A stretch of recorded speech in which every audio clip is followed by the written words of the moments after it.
Laban ang tao, ang bayan! Marcos Jr.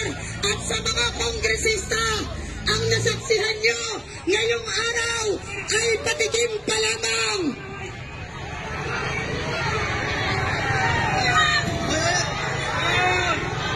Mga kasama, sinsinin natin ang ating hanay, korap na kongresista! Iko lang! Iko lang! Iko lang! Iko lang! Korap na kongresista! Servisyo sa tao! Huwag gawing negosyo! Mga kasama, sinsinin ang ating hanay! Ang ating hanay! Sige lang! Mga kasama, huwag yung mga sinsinin ang hanay! Nakunin ang ating mga kasama! Mga kasama!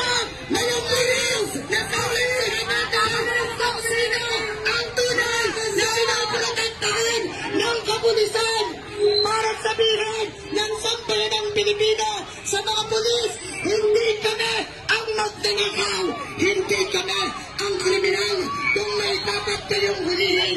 Walang iba kundi ang kongresista na nagpulsa ng milyon-milyon.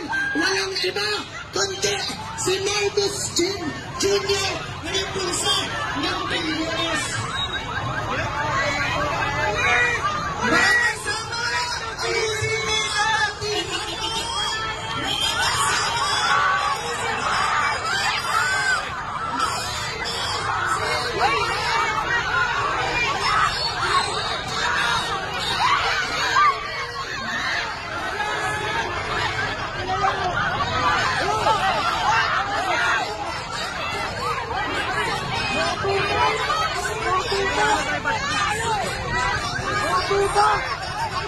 Ayun!